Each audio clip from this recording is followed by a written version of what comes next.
Flat Stanley. Oh, it's kind of shiny. Flat Stanley.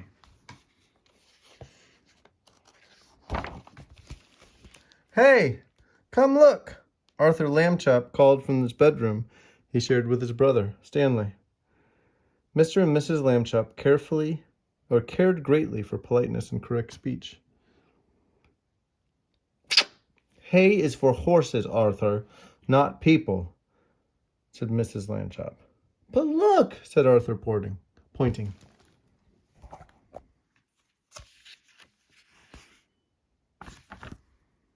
Across Stanley's bed lay an enormous bulletin board. It had fallen on Stanley during the night. Mr. and Mrs. Lambchop hurried to lift it from the bed. But Stanley wasn't hurt. What's going on here? He said cheerfully, sitting up. Heavens! Cried Mrs. Lambchop. Gosh, said Arthur. Stanley's flat. As a pancake, said Mr. Lambchop. Darndest thing I'd ever seen. Mrs. Lambchop sighed and said, It's actually flat. Yeah, look at him. Let's all have breakfast. Then we'll hear what Dr. Dan has to say.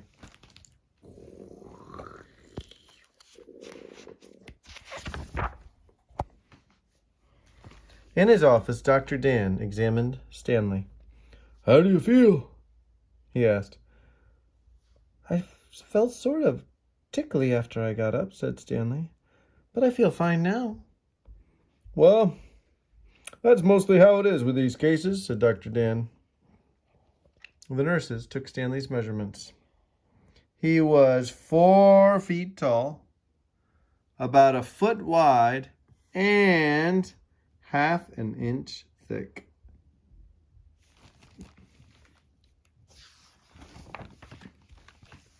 Being flat could be fun. Stanley enjoyed going in and out of rooms by sliding through the crack at the bottom of the door. Arthur tried too, but he just banged his head. Who did? His brother Arthur. Being flat could be exciting during the holidays. Stanley was invited to visit his friend Thomas in California. Mr. Lambchop brought home an enormous brown paper envelope and said, Stanley, try this on for size. The envelope fit Stanley perfectly, and the next morning his parents slid him into it along with an egg salad sandwich and mailed him from the box on the corner. Wow, that's from cheap parents right there. What are they putting him in? They're putting him in an envelope so they can send him to California to visit his friend. Stanley had a fine time in California.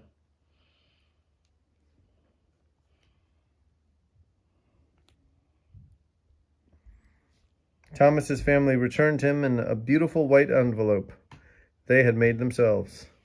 They marked it airmail and wrote valuable and this end up on both sides. Guess he doesn't really need to breathe or something. In the park, one Sunday afternoon, Stanley and Arthur watched some boys flying big kites. Someday, Arthur said, I would like to have a big kite. You can fly me, Arthur, Stanley said. Come on. He gave Arthur a spool of string and attached the string to himself. He ran across the grass to catch the wind. Up, up, up went Stanley. Arthur let out all the string, and Stanley soared high above the trees. Everyone stood still to watch.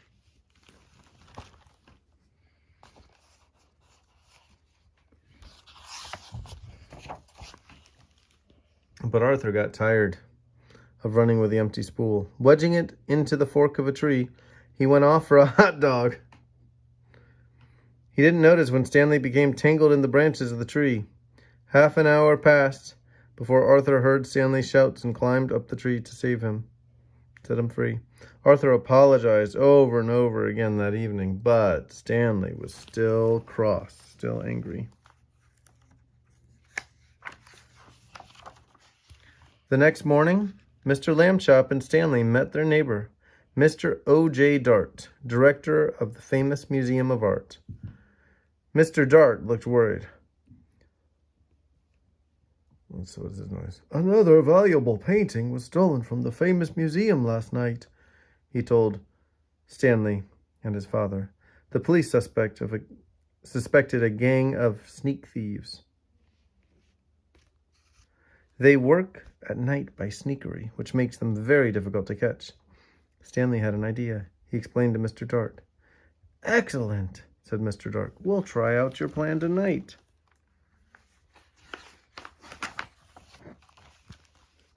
That evening in the main hall of the museum, Mr. Dart showed Stanley the most expensive painting in the world. Next to it was an empty picture frame. And now, Stanley said. And now, Stanley, said Mr. Dart, it's time for your great disguise. Stanley showed Mr. Dart the disguise he had brought. This is a really good one, my cowboy hat and a red bandana. I'm sorry, Mr. Dart said, but we don't have the cowboy picture here. You must wear this disguise I've chosen. Stanley could hardly speak when he saw Mr. Dart's disguise. I'll look like a girl, he protested. But Stanley was a good sport, so he put it on.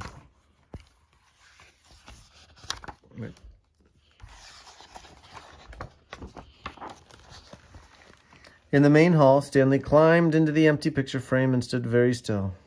Very nice, said Mr. Dart, and went off to arrange the rest of their plan. Now Stanley was alone. The hall was very dark, but enough moonlight came through the windows for him to see the world's most expensive painting. Maybe the sneak thieves won't come, he thought. Then, creak! A glow of yellow light shone suddenly in the center of the hall. A trap door had opened in the floor. The sneak thieves, carrying lanterns, came up into the hall.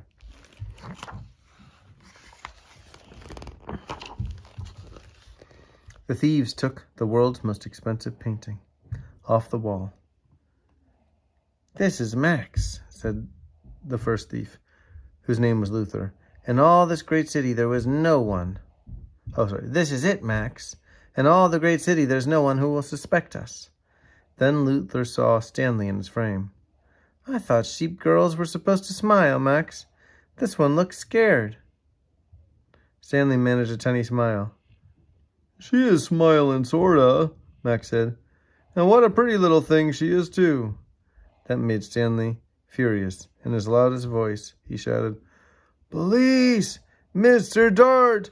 The sneak thieves are here!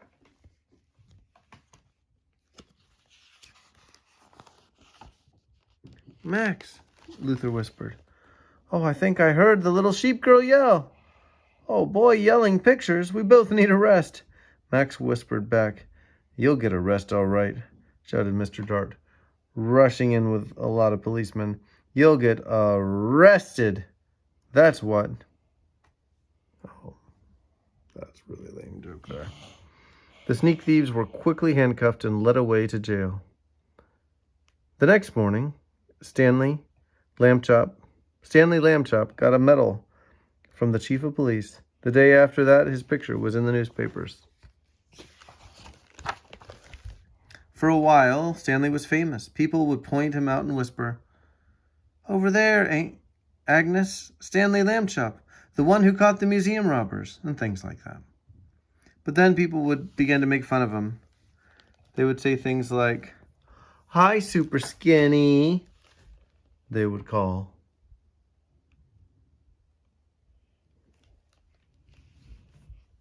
Those are Minos.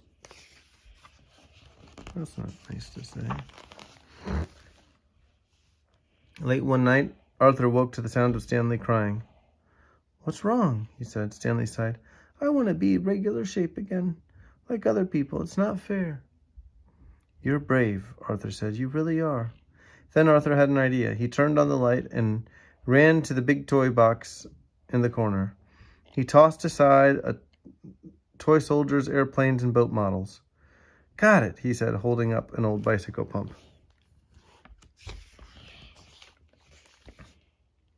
Okay. Stanley said after a moment. But take it easy. He stood with the end of the hose in his mouth, clamping his lips so tightly no air could escape. Arthur began to pump. If it hurts or anything, wiggle your hand, he said. Stanley's top half began to swell. Bigger. He got bigger and bigger. His pajama buttons burst off. Pop, pop, pop. Soon, he was all rounded out, except for his right foot. He shook the foot twice, and it swelled to match the other one. There stood Stanley Lambchop, as if he had never been flat at all. Thank you, Arthur, Stanley said. Thank you very much. Mr. and Mrs. Lambchop came in to see what the boys were up to so late at night. George, said Mrs. Lambchop, Stanley's round again. I'm the one who did it, Arthur said. I blew him up. Mrs. Lambchop made hot chocolate to celebrate, and several toasts were drunk to Arthur for his cleverness. When the little party was over, Mr. and Mrs. Lambchop tucked the brothers back into bed and turned out the light. Good night, they said. Good night, said Stanley and Arthur. Very soon, the Lambchops were asleep. The end. Do you like that book? Mm-hmm. Bye-bye, Fat Stanley.